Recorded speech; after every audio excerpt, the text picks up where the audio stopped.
Welcome to another edition of the Sunday Hour. Hope you're enjoying this week's program. I am going to continue to move in the direction of talking about New Year's ideas, resolutions, whatever we want to call these places where we do a little self-evaluation and we determine that we want to have some new activities and disciplines in the new year. We talked about actions indicating convictions, and it's true that what our deepest convictions are usually express themselves with our actions.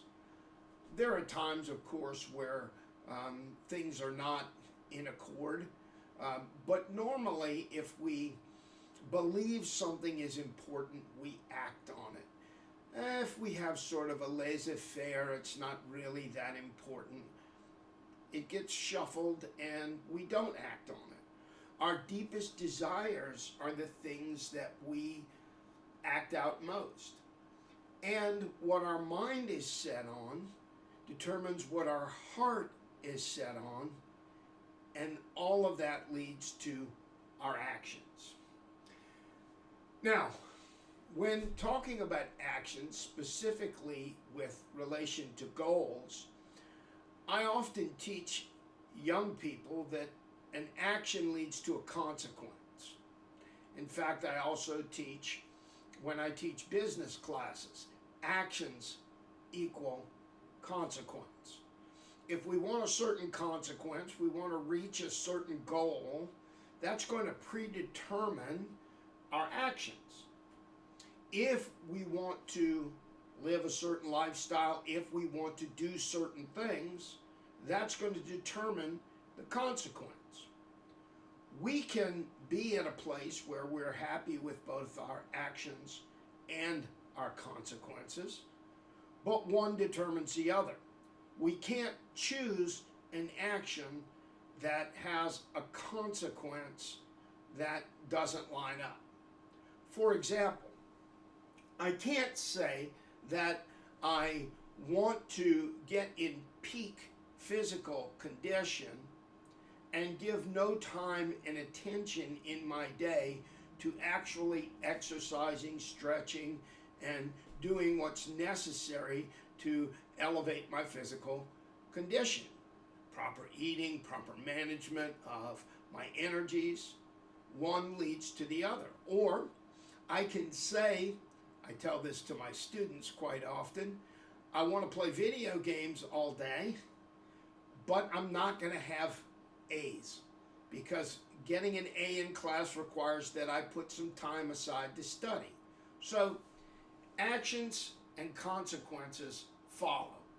I can say, well, I would really like to have straight A's, so I'm willing to go study. And I can like both of those, but one leads to the other. When we have conflict in life, it's generally when we want to perform a certain action but have a different consequence. They just don't work. And so we're frustrated and unhappy at a deeper level. So if you went into the new year deciding to make some changes, let's talk about what the Word of God says about discipline, mindset, and outcomes. First of all, Hebrews 12:11. There is no discipline which seems pleasant at the time. Now, when it talks about discipline, it's not talking about punishment. It's talking about correction, instruction, the things that we get from the Word of God.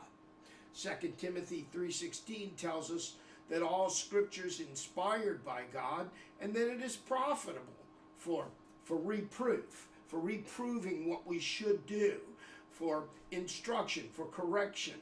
So if we want to have ourselves moving towards discipline, we need to know that no discipline seems pleasant at the time. This is what Hebrews 12:11 says. We're going to have to put out some energy, some actions that may not be enjoyable. We're going to have to move away from one set of goals and activities and move toward another. There is no discipline which seems pleasant at the time, but rather painful.